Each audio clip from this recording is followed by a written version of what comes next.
They thought that tearing my dress would erase me. They were wrong. Within 48 hours, one small-town arrest in Texas would bring down an entire system of corruption that had lasted decades. They didn't know I was a forensic physician. They didn't know I was a lawyer. They didn't know I had worked for the Department of Justice.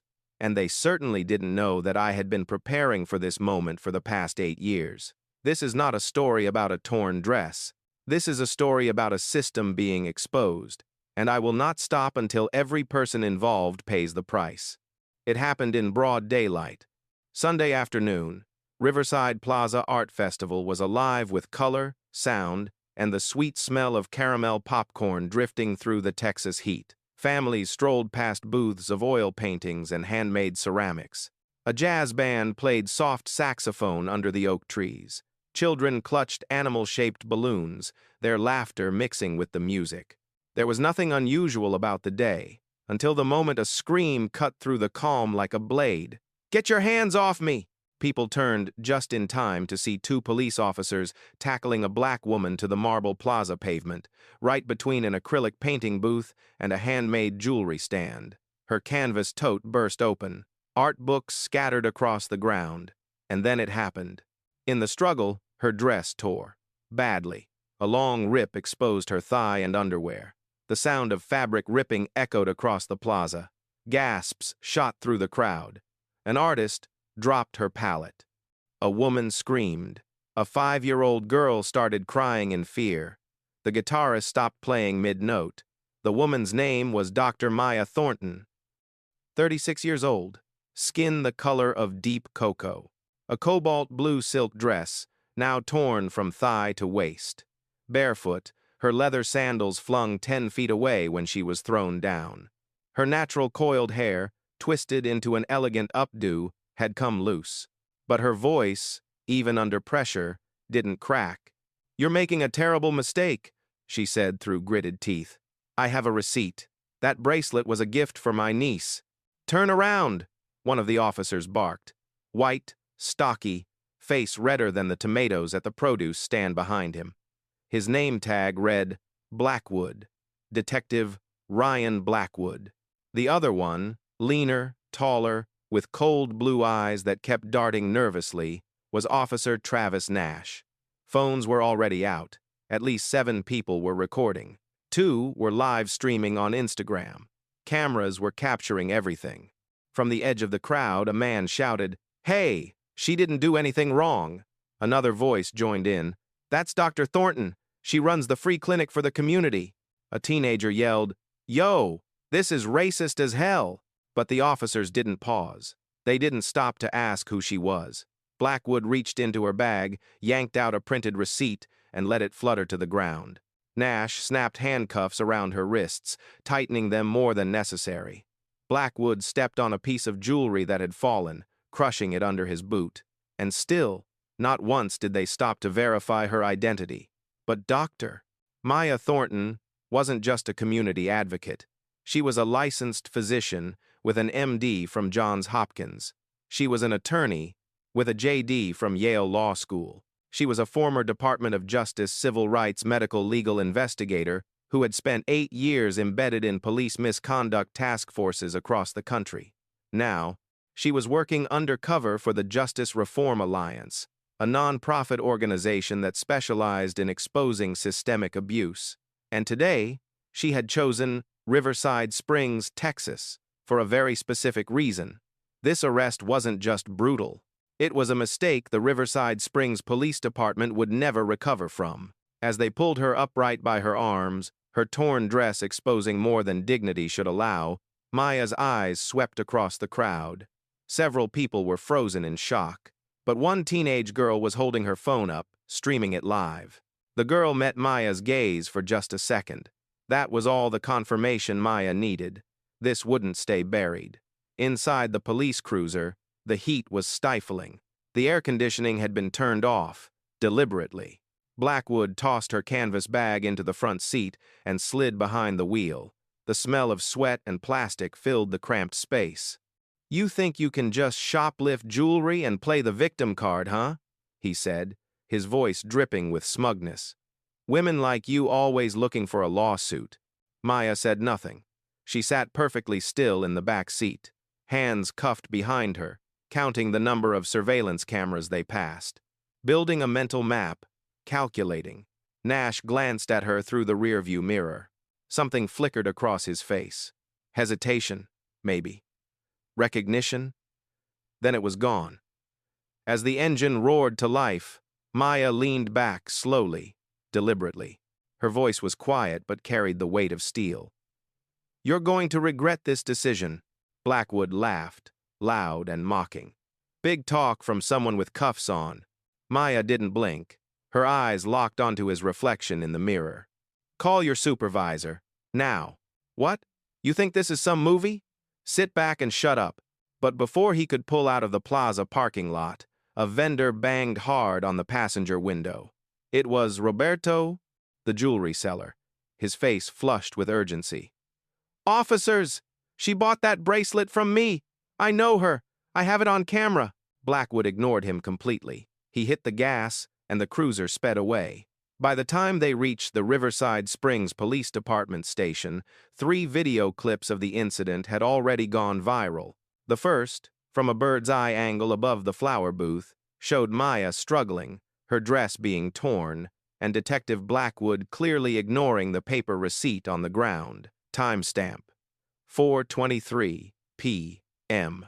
The second, captured up close, showed the exact moment her knee hit the marble pavement and she hissed in pain. The audio was crystal clear. You could hear her say, "I have a receipt," 3 separate times. You could hear Blackwood respond, "Shut the hell up." The third, the live stream, showed the crowd shouting in her defense, and Officer Nash pulling his sunglasses down as if to shield his face from the cameras. In the background, a little girl cried in her mother's arms. The jazz band had stopped playing. At the Riverside Springs precinct, Maya was dragged past the front desk. An older Latino sergeant looked up from his paperwork and frowned. "Who's this?" he asked, confused. "Caught her shoplifting at the art festival," Blackwood muttered, not making eye contact. The sergeant squinted at Maya, recognition dawning on his face. "Wait, isn't that Dr. Thornton, the woman who runs the free clinic?" "No, she ran when I asked to see her bag." Blackwood lied without hesitation. Maya laughed softly under her breath. It was a cold, dangerous sound. "You're lying on the record now, detective." "Fascinating." Blackwood's eyes narrowed. "Keep talking. You'll get resisting arrest added to the list." They walked her past the processing area and into an empty holding cell. The door clanged shut behind her with a metallic finality. As the lock clicked into place, Nash lingered for a moment. He looked uncomfortable now, his shoulders tense. Maya stepped forward, closer to the bars. Her voice was calm, almost curious. "Have you ever wondered how deep the rot in this department goes, Officer Nash?" Nash blinked, caught off guard. "What are you talking about?" "You'll find out soon enough." He stepped back, his face going pale. Then he turned and walked away quickly, his boots echoing down the corridor. This wasn't over. It had only just begun. 15 minutes later, Blackwood returned. He was holding Maya's phone in his hand, turning it over like a trophy. "What's your passcode?" he demanded. Maya didn't answer. She simply looked at him, her expression unreadable. "You're not getting this back without unlocking it," he said, his voice rising with frustration. Maya folded her arms slowly. "I want my phone call," Blackwood scoffed. "You think you get to make demands?" "I know my rights," Maya replied, her voice steady as steel. A pause. Then Blackwood's jaw tightened. "Fine. 1 call. No funny business." Maya was led to the desk phone in the processing area. She punched in the number slowly, deliberately, each digit pressed with purpose. The line rang once, twice. Then a crisp, professional voice answered, "Justice Reform Alliance, secure line." Maya's voice dropped to a tone Blackwood had never heard before. Cold, precise, military. "This is Shadow Phoenix. Activation required. Riverside Springs, Texas. Incident code Delta 7. There was a brief pause on the other end. "Understood. You're live." confirming location. Affirmative, Maya continued. Footage is circulating. I've been detained unlawfully. I need extraction protocol initiated within 90 minutes. We've already seen it, the voice responded. Hold your ground. The team is mobilizing. Maya hung up. The silence in the room was deafening.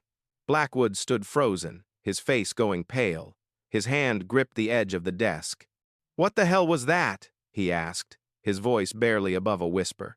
Maya turned slowly. She looked him dead in the eye, and for the first time, Blackwood saw something that made his stomach drop. Not fear, not anger. Something far more dangerous. Control. You just arrested the wrong woman, detective, Maya said quietly. And everything you've done from this moment forward is being recorded. By the time Maya was placed back in her holding cell, the Justice Reform Alliance had already begun deploying its rapid response unit. At 3:47 p.m., a reporter from a regional news outlet tweeted, "Breaking. Woman assaulted during Riverside Springs arrest is not just a community doctor. She's a former Department of Justice civil rights medical legal investigator. Video shows police ripping her dress during wrongful detention." By 3:53 p.m., the hashtag number Riverside Springs Shame was trending locally on Twitter. By 4:28 p.m., national networks had picked it up. CNN sent out an alert. MSNBC added it to their news ticker. Local Texas affiliates were scrambling to get crews on the ground. And by 4:42 p.m., someone inside the Riverside Springs Police Department realized something terrifying. All external security footage from the plaza had been remotely backed up, time-stamped, and leaked to an encrypted server with a very deliberate name, Riverside Reckoning. Officer Travis Nash sat at his desk, palms sweating through the paperwork he was supposed to be filling out. He replayed the moment over and over in his mind. The torn dress, the crowd shouting, Maya's calm, unwavering voice saying, "You're going to regret this." It wasn't just the public that would demand answers now. Internal affairs would be involved. His own body camera footage would be reviewed. His hesitation had been captured on video. And then it hit him. That face. He knew that face. He'd seen her before. At a city council meeting months ago. She'd been sitting in the back, taking notes. Oh God, he whispered to himself. Who is she? Meanwhile, in the holding cell, Maya sat perfectly still on the cold metal bench. The walls were pale gray, as cold as the silence outside them. Her wrists were red from the cuffs. The rip in her dress had been roughly covered with a thin blanket an officer had thrown her way, more out of discomfort than kindness. She wasn't angry. Not yet. She was calculating. Everything was happening faster than she'd anticipated, but not outside the realm of what she had prepared for. That call to the Justice Reform Alliance had triggered a chain reaction she couldn't stop now, even if she wanted to. And she didn't want to. Maya closed her eyes. She breathed slowly, a meditation technique she'd learned years ago. In her mind, she reviewed the checklist. Phone call made, check. Witnesses recording, check. Dress tear documented, check. Alliance protocol activated, check. Now, all she had to do was wait for the dominoes to fall. The door to the holding area clicked open. Chief Marcus Brennan entered, flanked by Blackwood and a uniformed clerk carrying a clipboard. Brennan was in his mid-60s, with a silver buzz cut and a barrel chest that strained the buttons of his tan uniform shirt. He had the smug calm of a man who thought he'd seen everything and still ran the room. "You're a hard woman to identify, Dr. Thornton," he said, trying to sound amused. Maya looked up. "You didn't even try." Brennan ignored that.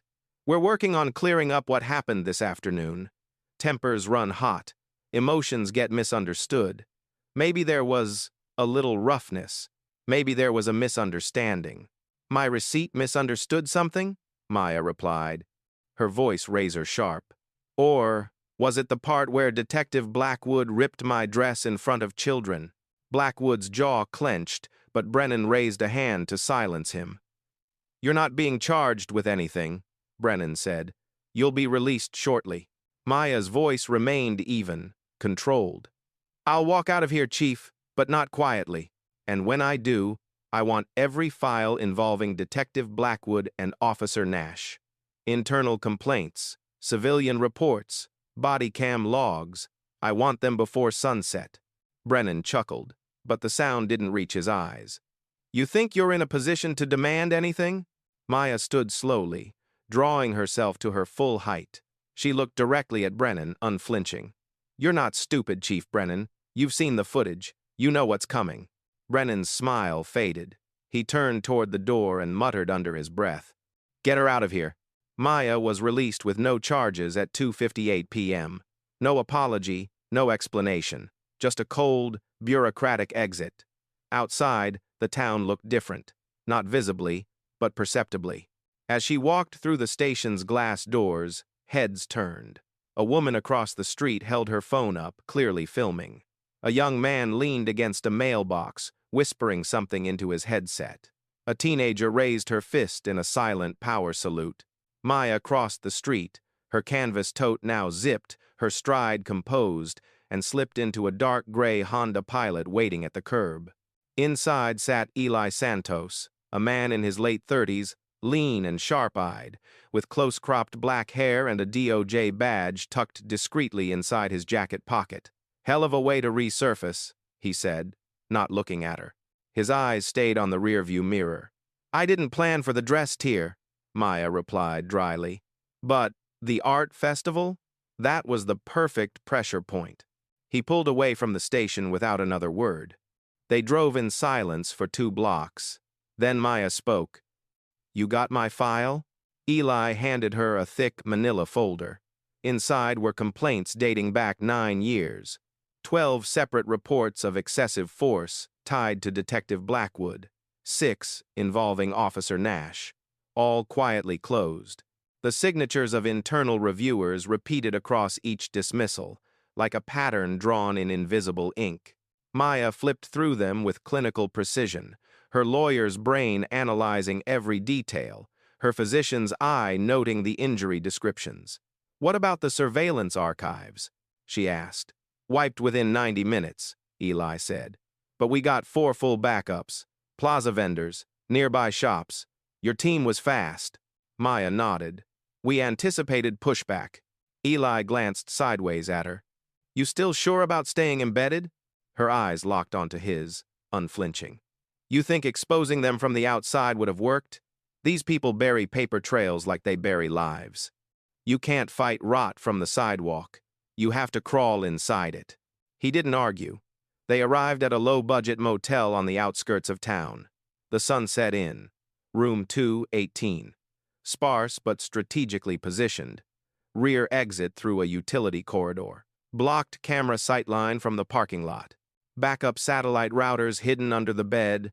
An encrypted hotspot running on a separate network. A counter-surveillance scanner sitting on the dresser. Maya walked in and immediately opened her laptop. 3 burner phones sat on the table. An external hard drive was already plugged in. Messages were already pouring in. The first came at 3:15 p.m. from Principal Rodriguez at Lincoln High School, 15 miles away. A shaky phone video showed a student being slammed against lockers by the same 2 officers. 13 months ago. No charges filed. But the student's mother had filed a complaint that mysteriously disappeared. The second message arrived at 3:28 p.m. from Carlos Martinez, a retired black officer from the Riverside Springs Police Department. He emailed copies of body camera footage that had been illegally redacted. Carlos had been fired 6 months after he started questioning the department's excessive force policies. The email included a note. "I saved everything. They thought I didn't." Then, at 3:44 p.m., a courier delivered a flash drive. No name. Just a tracking number from a local tech shop. Inside was security footage from the hardware store across from the plaza. Clean, clear, time-stamped. The angle captured everything. The full arrest in wide frame, the dress tearing, clearly intentional, the crowd's reaction, Nash's visible hesitation, Blackwood's aggressive body language, and the audio was included. You could hear Maya say, "I have a receipt," 5 separate times. Maya forwarded it to the Justice Reform Alliance immediately. Eli stood by the window, arms crossed, his tablet open on his lap. The mayor's office put out a statement, neutral as hell, blaming confusion, asking people to be patient.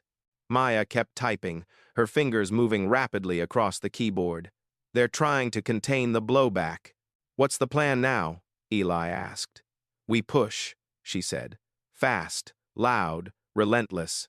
Eli studied her carefully. Are you ready for what that means? Maya finally stopped typing. She looked at him, her expression hardening. You remember why I left the DOJ? Yeah, Eli said quietly. Because they wouldn't go after the sheriff in Marietta.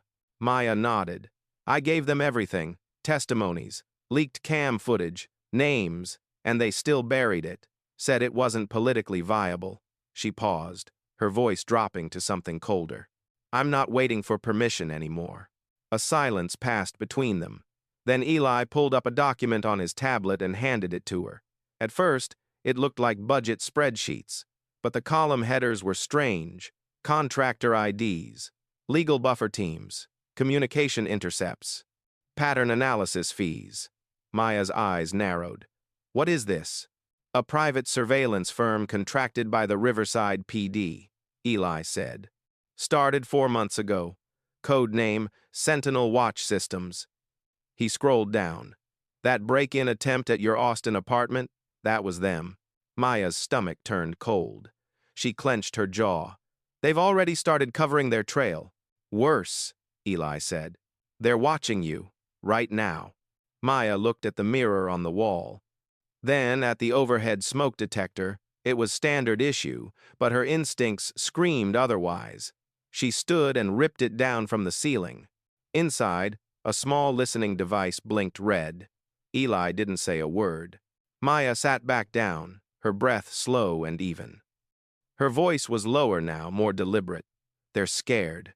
Eli raised an eyebrow. Because of a torn dress? No, Maya said. Because they think that's all I am. A woman with a torn dress. She leaned forward. But I'm not here to sue them.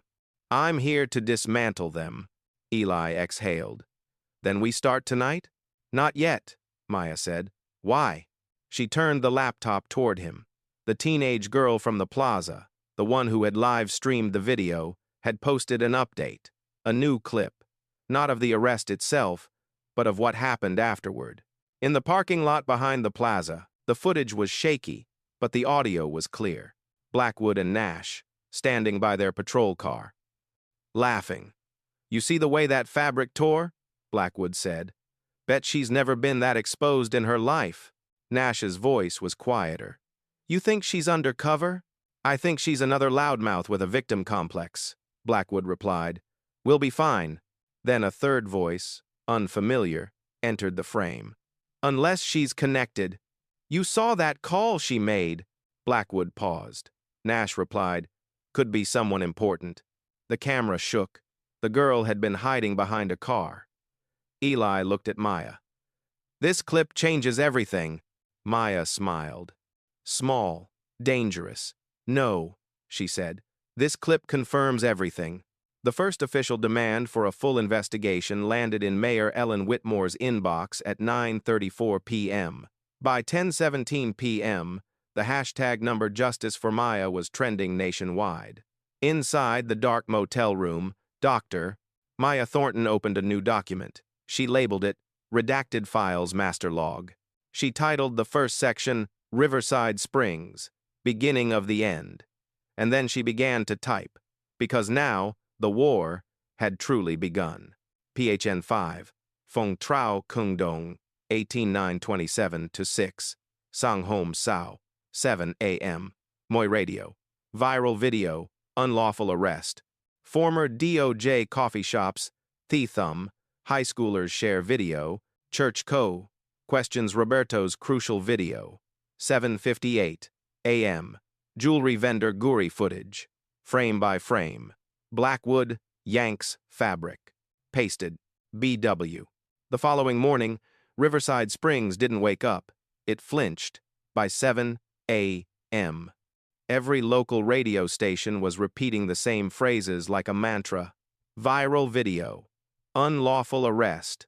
Former DOJ investigator. Coffee shops buzzed with whispers about the black doctor with the torn dress and the fire she had lit under the town. High schoolers passed around the video like trading cards, their faces a mixture of shock and righteous anger. Even the older church crowd, people who rarely got involved, had questions. Many of them knew Maya from the free clinic.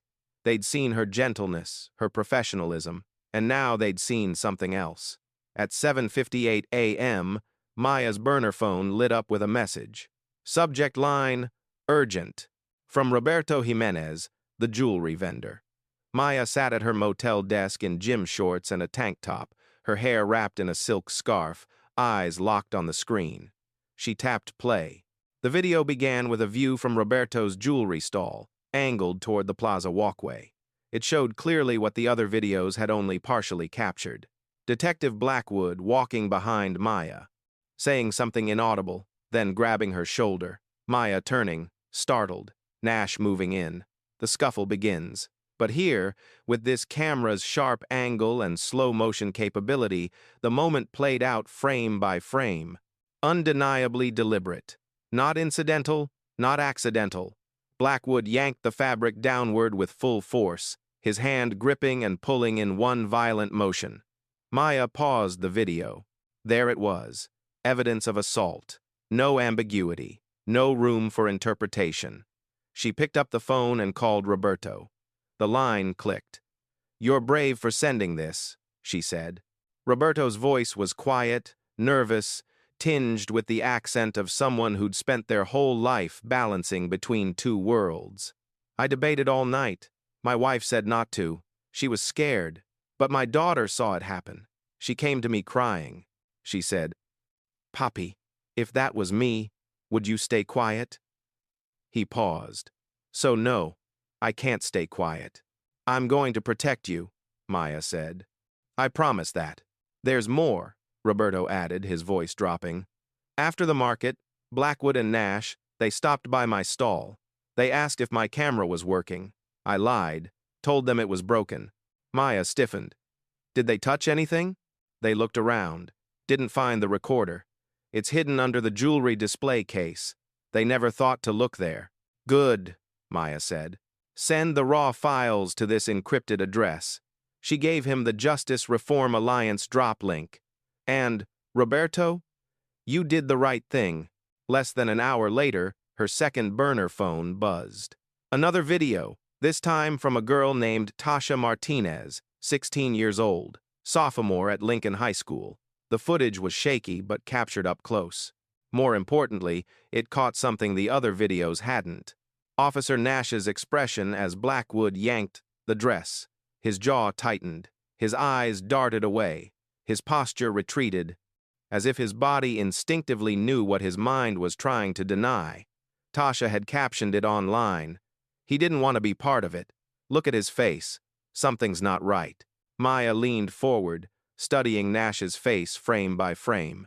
That flicker of regret was real, and now it was public, immortalized in pixels for the world to see. She made a note in her file. "Nash is crackable." By 10:47 a.m., she had received 2 more witness statements. One from a teenage boy who had been at the festival with his younger brother.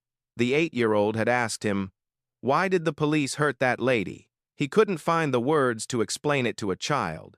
Another came from a barista at River Grounds Cafe, across the street from the plaza. She recognized Maya from the free clinic. She'd filmed part of the scene from the cafe window, a different angle that showed Maya never physically resisted, never raised her voice in aggression. These weren't just bystanders anymore. They were threads in a net that was beginning to close around the Riverside Springs Police Department. Maya leaned back in her chair and spoke aloud to the empty room. Time to go on the offensive. That afternoon, Maya posted a statement to her personal Twitter account, one that had been dormant for years. The words were simple but carried the weight of a declaration of war. "This is not just about me. This is about every person silenced. Every dress is torn. Every camera dismissed. Riverside Springs, I see you. America, are you watching?" The post went viral within 52 minutes. National accounts picked it up, celebrities retweeted it. Civil rights lawyers began dissecting the arrest frame by frame on cable news. Activists called for protests. Someone even remixed her words with a protest anthem, and it spread like wildfire across TikTok and Instagram. And that night, something unexpected happened. Maya got a knock on her motel door. Eli was at the ready, his hand instinctively moving near his sidearm. But Maya opened the door herself. Standing outside was a man in his late 50s, Latino, tall, with silver streaks in his beard. He held his hands up slowly, palms out, a gesture of peace. "My name's Carlos Martinez," he said. "I used to work for the Riverside Springs Police Department, and I've got something you'll want to see." Maya stepped aside and let him in. Inside, Carlos sat on the edge of the motel bed and pulled out a thick manila folder. His hands trembled slightly as he opened it. "This is everything I kept before they forced me out," he said. "Complaints, emails, body cam logs they tried to erase. I knew one day someone would need this. I just didn't know it would be you." Maya flipped through the pages. The first one listed an internal complaint from a woman who had been assaulted during a routine traffic stop. The signature at the bottom, Detective Ryan Blackwood. Further down, there was a memo from Chief Brennan, dismissing a use of force report that Carlos himself had filed. The language was bureaucratic, cold, designed to bury the truth under layers of administrative procedure. "They shut me down," Carlos said, his voice breaking slightly. "Told me I was too old school, that I didn't understand how policing works today. But this," he gestured to the folder, "what did they did to you?" I couldn't stay quiet anymore. Maya met his eyes. "You're about to become a lightning rod. You understand that?" "I've got a family," Carlos said. He paused, his jaw setting with determination. "But I've also got a conscience." Maya reached into her duffel bag and pulled out a portable scanner. They began digitizing his files immediately, page by page, each one a piece of evidence in a case that was growing larger by the hour. At midnight, Maya uploaded a new document to the Justice Reform Alliance's secure archive. She titled it Citizen Statements Phase 1. It included Roberto's market footage, Tasha's phone clip, Carlos's internal memos, a scanned email showing Chief Brennan pressuring officers to ignore body camera protocols. Each file came with a timestamp and a verification hash, digital proof that couldn't be tampered with. Within 23 minutes, it had over 1,000 downloads. At 2:14 a.m., Eli got a call from an informant inside City Hall. "They're rattled," the voice said. "Brennan called an emergency meeting. The mayor's trying to stay neutral, but public pressure is building fast. They're scared." Maya stared at the ceiling of the motel room. Let it build. The next day, Mayor Ellen Whitmore stepped in front of a podium outside City Hall. She was calm, dressed in muted blues, her hair perfectly arranged. Behind her stood 7 members of the city council and 2 officers from the public relations department. "I want to be clear," she said, her voice measured. "Riverside Springs does not condone unlawful force. We are reviewing the incident with full transparency. The officers involved have been placed on temporary administrative leave pending investigation." Maya watched the press conference from her motel room, arms folded across her chest. "No apology," she said quietly. "No ownership, just a temporary PR salve to stop the bleeding." Eli shook his head. "She's stalling." Maya's eyes narrowed. "Then we take the next step." Later that afternoon, Maya returned to the plaza. People watched her move through the area. Some looked away, embarrassed by what had happened in their town. Others nodded quietly in support, a silent acknowledgement that something had shifted. Then came the unexpected. A waitress from the Tex-Mex cantina across the street approached her, a flash drive clutched in her hand. "You don't know me," she said quickly, glancing around nervously. "But my brother was arrested 2 years ago, beat up by Detective Blackwood. The charges were dropped. But my brother never recovered, physically or mentally. I've got dashcam footage from the cantina's backlot. It shows everything." Maya took the drive, her fingers closing around it like a sacred artifact. "You're not alone," she said. The waitress's eyes filled with tears. "Not anymore. Maya placed the drive carefully in her pocket.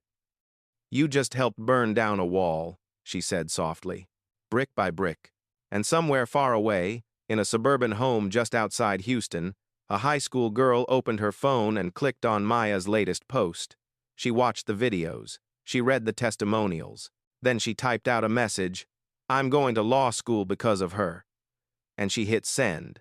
The movement had begun. Dr. Maya Thornton was no longer just a story. She was a signal fire, burning bright enough for the whole country to see. Maya knew it was coming. She'd been preparing for it since the first clip hit the internet. You don't rip open the heart of a police department and expect to stay anonymous forever. The question wasn't if her identity would break wide open. It was when and how. The answer came on a Tuesday morning at 8:13 a.m. A right-wing podcast host with a knack for conspiracy threads posted Maya's full resume, complete with her Department of Justice credentials, her Johns Hopkins MD, her Yale law degree, and her 2-year stint as a covert legal analyst for the Justice Reform Alliance.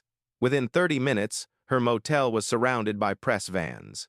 Within 45, her mother called. Maya didn't answer.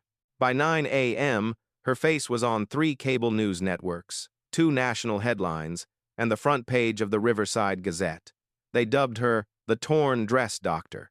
At 9:15 a.m., Mayor Ellen Whitmore released another statement. This recent revelation does not change our commitment to an impartial investigation. However, we are concerned about the intentions behind Miss Thornton's presence in Riverside Springs. Maya played the clip on mute from her laptop. Translation, she said to Eli. They're trying to flip the narrative, make me the aggressor, paint me as a plant, an infiltrator, someone who came here to cause trouble, not to expose it. You knew it was coming, Eli said, his eyes never leaving his own laptop screen. They're scared, Maya replied. Scared people always get louder before they collapse. At 10 a.m., Maya walked out of the motel and stood at the edge of the gravel parking lot, facing 3 cameras and a dozen microphones thrust in her direction. She didn't flinch when someone shouted from the back, "Did you come here to trap these officers?" Maya lifted her hand slightly, a gesture for quiet. When she spoke, her voice was steady, clear, and carried the authority of someone who had spent years testifying in federal courtrooms. "No," she said. "I came here to hold them accountable." The silence that followed was unnaturally heavy, as if the entire town had stopped breathing. "I didn't come here with an army," she continued. "I didn't bring a lawsuit in my purse. I came with a question. A simple question. What happens when the people we trust to protect us humiliate us instead? When they rip our dignity open in the middle of a public festival and walk away like it never happened?" No one interrupted her. "I am Dr. Maya Thornton. I served 6 years in the Department of Justice. I investigated civil rights violations from Louisiana to Illinois. I've watched families torn apart because no one believed them, because the system was designed to protect the badge, not the victim." She paused, letting the words sink in. "And this time, I chose to stop watching." A reporter from Sacramento stepped forward, her voice professional but tinged with genuine curiosity. "Why go undercover? Why not file a complaint openly?" Maya looked directly at her. "Because complaints get shredded, footage gets erased, whistleblowers get fired, blacklisted, destroyed. I didn't want justice," whispered. "I wanted it seen. I wanted it undeniable." Back inside the motel, Eli and his team monitored reactions in real time. The speech exploded across social media platforms. Clips of Maya dismantling the mayor's press statement were reshared thousands of times within minutes. Someone remixed her, quote, "I didn't want justice," whispered. "I wanted it seen," with a protest anthem, and it became the soundtrack of a movement. By noon, the Justice Reform Alliance issued its own public letter of support, confirming that Maya had been acting under their directive and that her presence in Riverside Springs was part of a broader, nationwide investigation into systemic police abuse in mid-sized American cities. But the real shift happened when the footage aired on national television. Fox News tried spinning it as orchestrated entrapment, bringing on former police chiefs who argued that Maya had provoked the situation. CNN dubbed it The RIP heard round the country, running panel discussions with legal experts. MSNBC simply played the raw clip in its entirety, no commentary needed, letting the images speak for themselves, and people reacted. Mothers saw their daughters in Maya's face. Fathers clenched their fists, watching the dress tear. Even retired officers started writing in quietly, offering background stories, old logs, hidden patterns of abuse they'd witnessed but been too afraid to report. But perhaps the most unexpected twist came at 4:32 p.m. Maya's inbox pinged.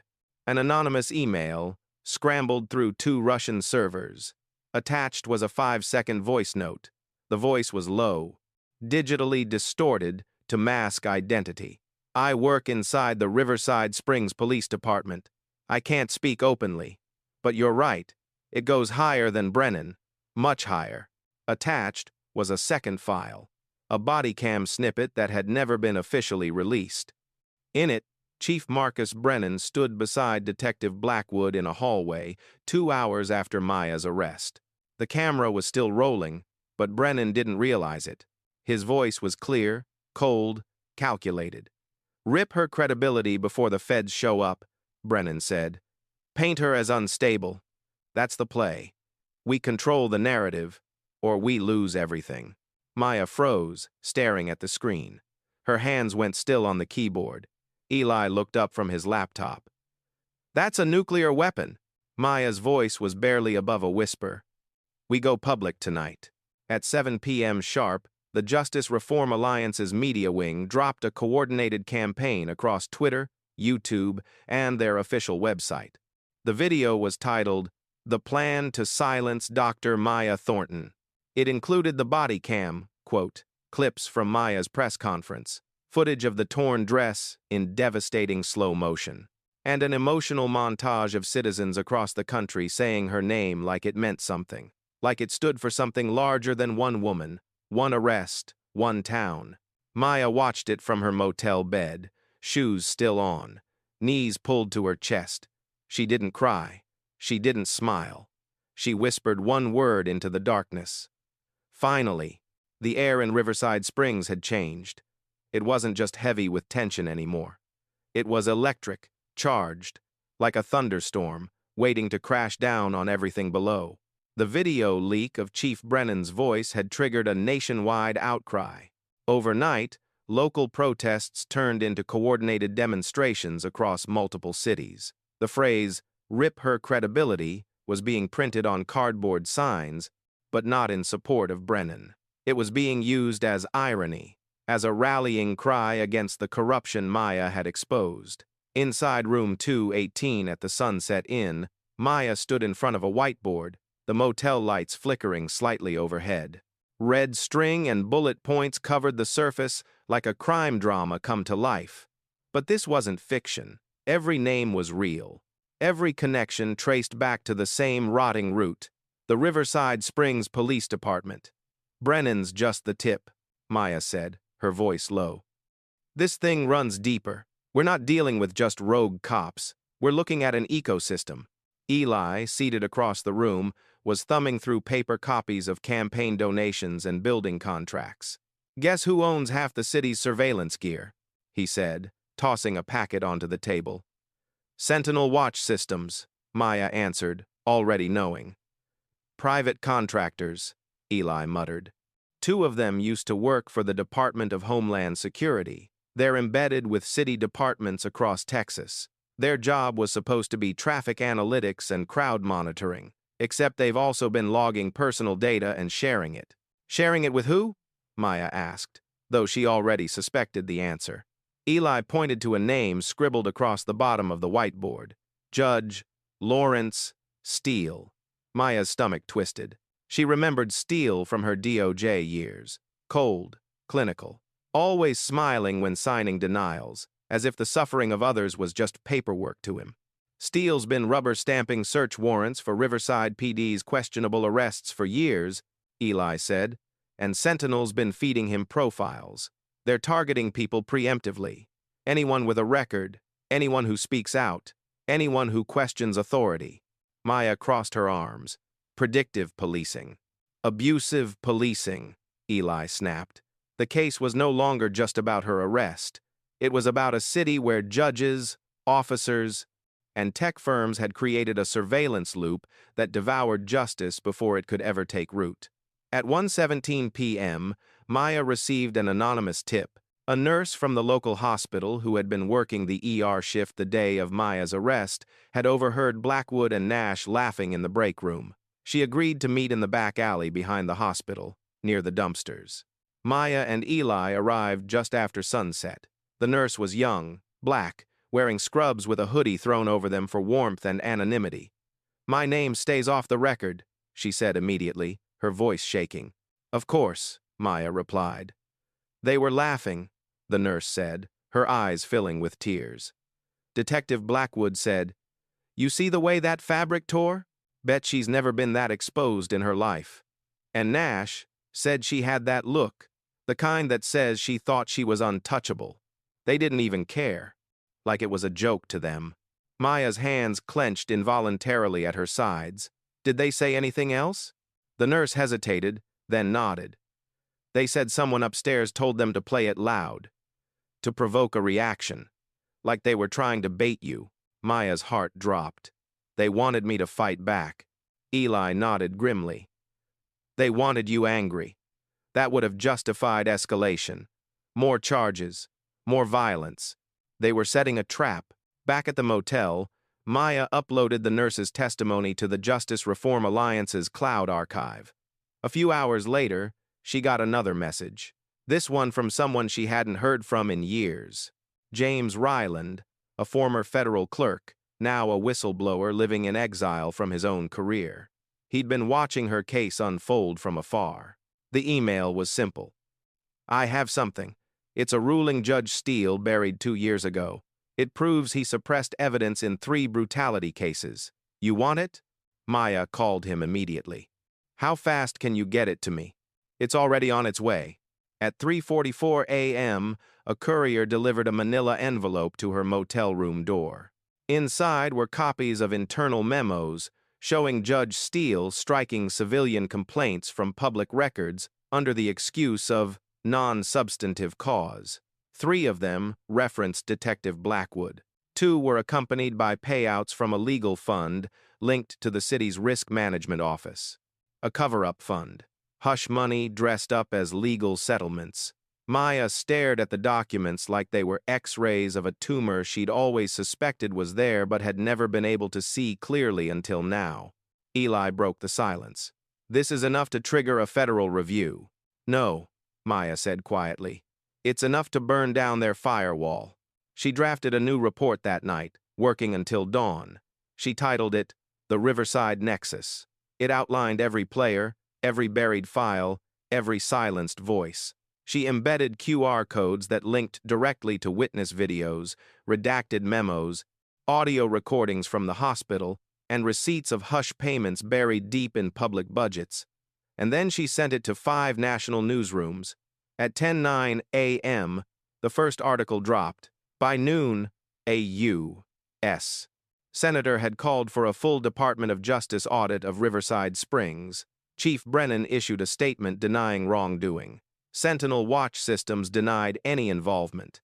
Judge Lawrence Steele was unavailable for comment. Maya turned off the news and sat back in her chair, her eyes weary but burning with purpose. "We're past damage control," Eli said. "No," Maya corrected him. "We're at the breaking point." She reached into her bag and pulled out the torn piece of fabric from her dress. She'd kept it folded carefully ever since that day.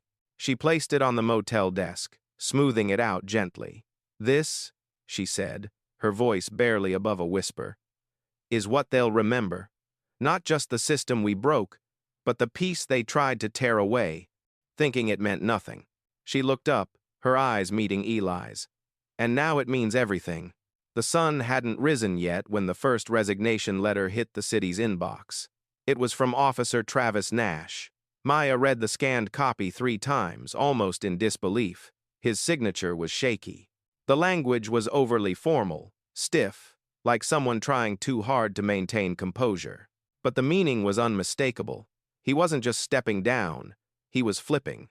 By 6:03 a.m., Nash had agreed to speak with a Justice Reform Alliance investigator under protected status. By 7:10 a.m., he was sitting across from Maya and Eli in a secure office in nearby Dalton, his face pale, sweat soaking through the collar of his shirt. "You're sure this room isn't wired?" he asked, his eyes darting nervously to the air vents above them. "It's clean," Maya replied calmly. "We swept it ourselves." Nash rubbed his hands together. He looked younger than usual without his uniform, just a nervous man in a wrinkled polo shirt, unraveling in real time. "I didn't know who you were," he said, his voice cracking slightly. "Not at first." Maya waited. She didn't interrupt. She'd learned a long time ago that silence was the most powerful tool in an interrogation. "Blackwood knew," Nash continued. "He was tipped off." Maya froze. "Tipped off by who?" "Someone in Sentinel Watch," Nash said. "They flagged your phone number from the plaza the second you made that call. They didn't know exactly who you were, but they suspected you were embedded, some kind of investigator or activist. They told Blackwood to provoke you, to push you into reacting on camera." Maya sat back slowly, processing the words. "They wanted me angry. They wanted a black woman screaming in cuffs," Nash said, his voice barely above a whisper. "That was the goal. That was always the goal. Create a scene that would discredit you before anyone even knew your name." "But they didn't get it," Maya said quietly. "No," Nash replied.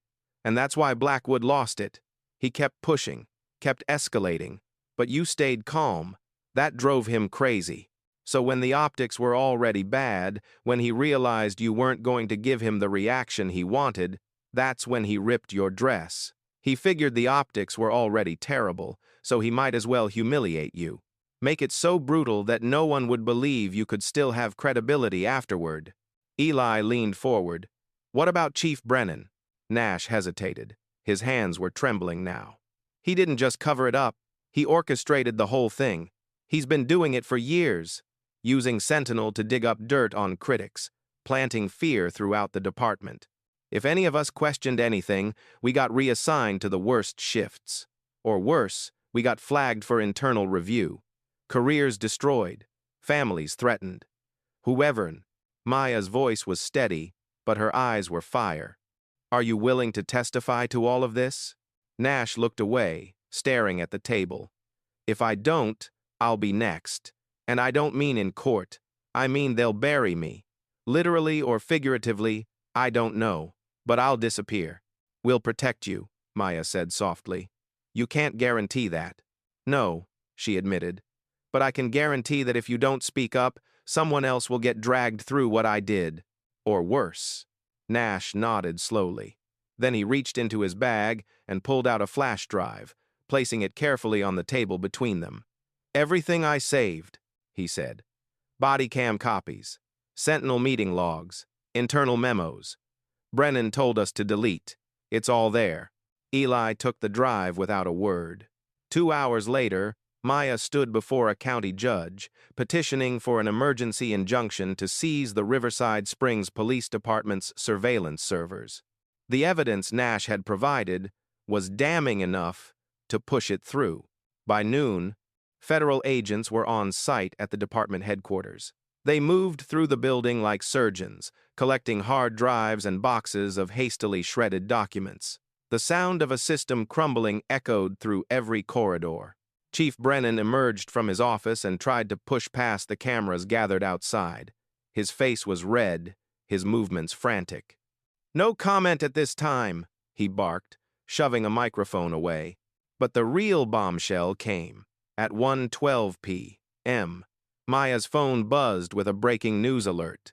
She read it once, then again. Her blood ran cold. "Sentinel Watch CEO found dead at Maryland estate. Apparent suicide. No foul play suspected." "No," she whispered. "No way that's a coincidence." Eli read over the article on his tablet. "Gunshot. Backyard. No note. Wife says he'd been paranoid for weeks, talking about being watched." "He was the link," Maya said, her voice tight. "He knew who ordered what. He had the digital trails, the communication records. With him gone, we lose the chain of evidence. But Maya wasn't ready to back off. She returned to the motel, pulled out the flash drive Nash had given her, and plugged it into a secure laptop. There it was, a folder labeled Redfall Directive 9. Inside were audio files, emails, and meeting notes from Sentinel Watch executives discussing how to neutralize civilian resistance. The language was clinical, detached, as if they were talking about exterminating pests instead of silencing human beings. And then Maya found it. The directive that made her stomach turn. High visibility, arrests preferable, especially women of color. Optics trigger division and prevent organization. Maya covered her mouth with her hand, her eyes wide with horror. They didn't just want power, she said, her voice breaking. They wanted chaos. Eli stared at the screen. Fear, control, through division. Tear communities apart before they can organize, before they can fight back. Maya sat in silence for a long moment, staring at the words on the screen. Then she closed the laptop with a decisive snap. Tomorrow, she said quietly, we end this. 2. At 5 p.m., Maya scheduled a live stream. She sat in front of her laptop camera, the small motel room suddenly feeling like the center of the world. The torn piece of dress was placed gently on the table beside her, a silent witness to everything that had happened. She didn't rehearse. She didn't script it. She just looked into the lens and began to speak. I want to talk to the people who still think this is about one arrest, she said. Her voice didn't tremble. It was steady, clear, carrying the weight of someone who had finally decided to stop holding back. I want to talk to every woman who's been touched without permission. Every man who's been stopped for no reason. Every kid who's been taught that silence is safer than truth. She reached over and held up the flash drive that Nash had given her, turning it slowly in front of the camera. This is what they fear, she said. Evidence, exposure, witnesses who don't back down. She leaned forward, closer to the camera, her eyes intense. They tore my dress thinking they were tearing me down. But what they really did was show the entire country what lies beneath the badge in Riverside Springs. They revealed a system built on fear, intimidation, and the crushing of anyone who dares to speak up. She paused, letting the silence hang heavy. I am not stopping. We are not stopping. Not until every person involved faces justice. Not until the system that protected them is dismantled brick by brick. By the time she finished speaking, the hashtag number Redfall was trending worldwide. But something even more powerful was happening on the ground. People began showing up in front of the Riverside Springs Police Department building. Not with signs, not with chants, with silence. It started with a few dozen, then a few hundred. By evening, thousands of citizens stood shoulder to shoulder in front of the precinct. No shouting, no violence, just presence, a visual, undeniable refusal to look away. They held candles. Some held printed copies of the Justice Reform investigation. Others simply stood with their hands folded, heads bowed, bearing witness in the most powerful way possible, by being there, by refusing to disappear. Maya watched it all unfold from her motel window. The flickering lights stretched across the street like a river of fire, each flame a silent declaration that something fundamental had changed in Riverside Springs. And for the first time since her arrest, Maya smiled. Not in triumph, not in victory, but in something quieter, deeper, hope.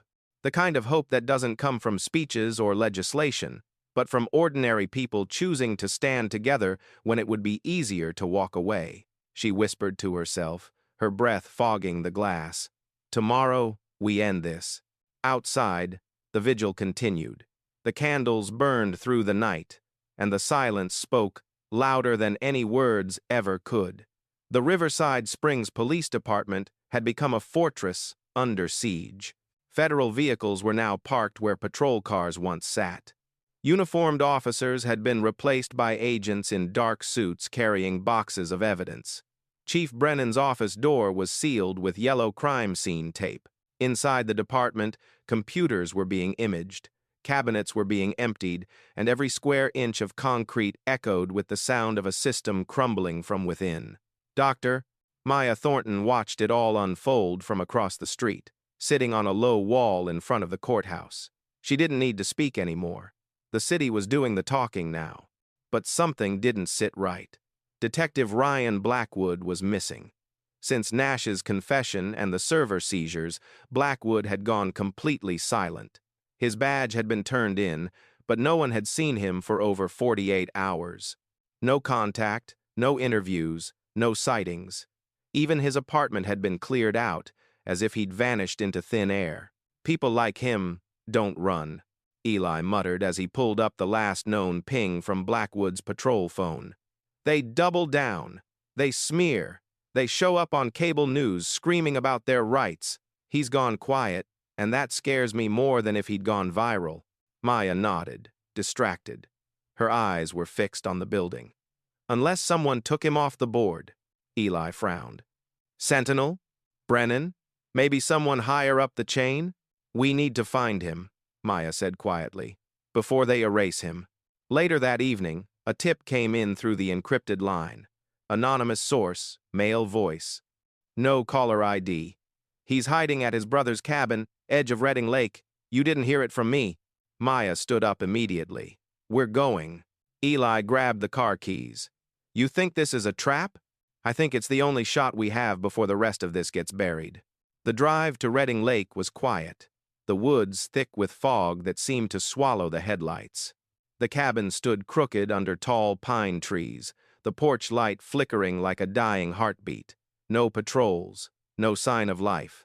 Maya stepped out of the car and tucked her recorder into the side pocket of her jacket. Eli followed her up the stairs, his hand grazing the grip of his concealed firearm. Eli knocked. Nothing. Then a creak.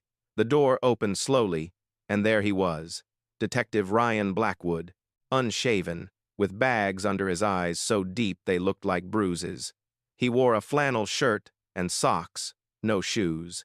He didn't look like the man from the plaza. He looked like someone who hadn't slept in days, haunted by ghosts only he could see. You, he said flatly. Us. Maya corrected. Blackwood stepped back without a word, letting them in. The cabin was a mess. Dishes piled in the sink, files scattered across the table, a bottle of whiskey half empty beside a box of legal documents. He sat down heavily, the chair creaking under his weight. You already won, he said, staring at the table. Why are you here? Maya stayed standing. Because your silence is still protecting something. Eli crossed his arms. You've been named. You're done. The only thing left to decide is whether you want to be the monster who vanished or the man who owned up. Blackwood let out a bitter laugh. He rubbed his temples, then looked up at Maya. His eyes were red, whether from drinking or crying, she couldn't tell. Brennan had us on a leash, he said quietly. Sentinel fed us names, profiles, warnings, but it was Brennan who gave the orders. That day at the plaza, he told me to make sure you didn't walk away looking clean. He said you were a symbol that needed smearing. He looked directly at Maya for the first time since she'd entered. I didn't know you were a federal attorney. I thought you were just another loudmouth looking for a lawsuit. Maya didn't blink. And if I were? Blackwood swallowed hard. I still tore your dress. The silence stretched between them like a canyon. I didn't expect to feel anything afterward, he admitted, his voice cracking. But I did. I still do. Every time I close my eyes, I see your face. I see the crowd. I see what I did. Maya sat down across from him, her gaze level and unwavering. I'm not here for your guilt, Blackwood, she said. I'm here for your truth. Put it on record. Not to save you, but to save what's left of the people this system would crush next. Blackwood stared at the recorder in her pocket. What happens to me? Eli spoke up. You testify. Then you disappear. Probation, maybe prison. Depends on the DA. But you get a chance to be something other than the face of what's wrong with this city. Blackwood stood up and walked to the window. Outside, the moon shimmered across the surface of the lake, cold and indifferent. He turned back, his jaw set. Fine, he said. I'll testify. Maya reached for her recorder, but Blackwood raised a hand. But there's one more name you need, he said. Deputy Mayor Collier. He signed the contract that brought Sentinel in. He knew what they were doing, and he profited from it. Maya's stomach dropped. You're sure? I saw the checks, Blackwood said. Payments disguised as consulting fees. He was in on it from the beginning. Oh. Maya hit record. For the next 32 minutes, Detective Ryan Blackwood poured out everything. From Sentinel's first contract to the internal message boards, where officers bragged about chokeholds and excessive force, he named names, he provided dates. He handed over digital copies of everything he had saved, every piece of evidence he'd been too scared to release until now. By the time they left, the recorder was full, and Blackwood looked like a man who had finally been unburdened of a weight he'd carried for far too long. Back at the motel, Maya uploaded the confession to the Justice Reform Alliance's secure cloud. Eli sat beside her. You think this is the final blow? No, Maya said quietly. But it's the one that cracks the spine. Outside, the protests had turned into vigils. People held candles instead of signs. They sang. They stood in silence. And as Maya watched the flickering lights spread across the city from her window, she whispered to herself, Tomorrow, we end this. Brennan had us on a leash, he said quietly. Sentinel fed us names, profiles, warnings. But it was Brennan who gave the orders. That day at the plaza, he told me to make sure you didn't walk away looking clean. He said you were a symbol that needed smearing. He looked directly at Maya for the first time since she'd entered. I didn't know you were a federal attorney. I thought you were just another loudmouth looking for a lawsuit. Maya didn't blink. And if I were? Blackwood swallowed hard. I still tore your dress. The silence stretched between them like a canyon. I didn't expect to feel anything afterward, he admitted, his voice cracking. But I did. I still do.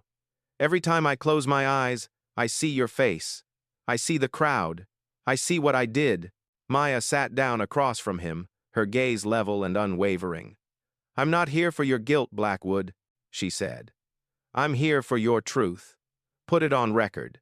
Not to save you, but to save what's left of the people this system would crush next. Blackwood stared at the recorder in her pocket. What happens to me? Eli spoke up. You testify. Then you disappear. Probation, maybe prison. Depends on the DA. But you get a chance to be something other than the face of what's wrong with this city. Blackwood stood up and walked to the window.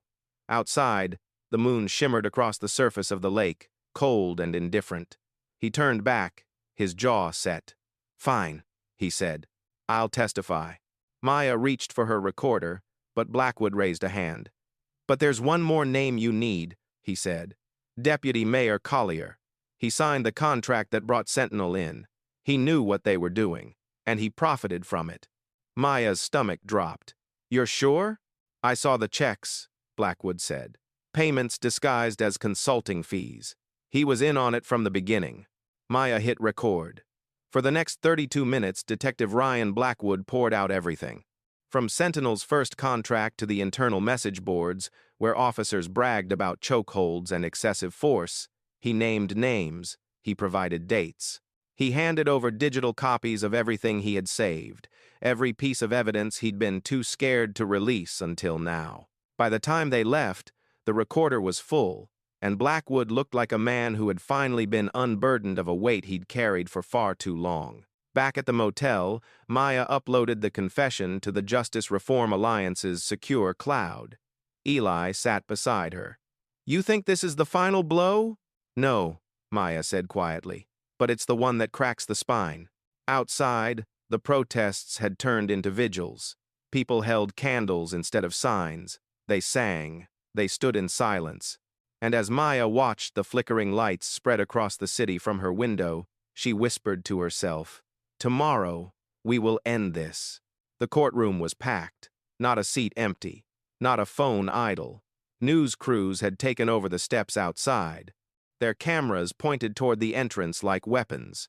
Protesters surrounded the perimeter in silent solidarity, holding candles and folded pages of the Justice Reform Alliance's investigation printouts.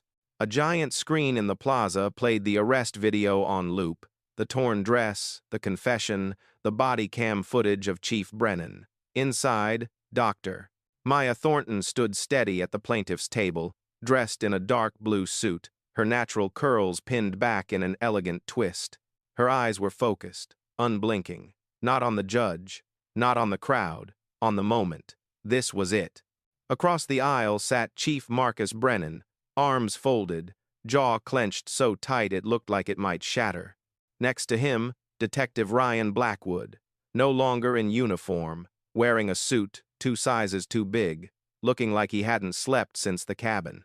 Judge Rhonda Castillo entered, her black robe flowing behind her like a shadow. She called the court to order, and the room fell into a silence so complete you could hear hearts beating. Maya stepped forward to give her closing statement. Her voice echoed clear and calm through the courtroom, carrying the weight of everything that had led to this moment. "Your Honor," she began, "this case was never about a dress.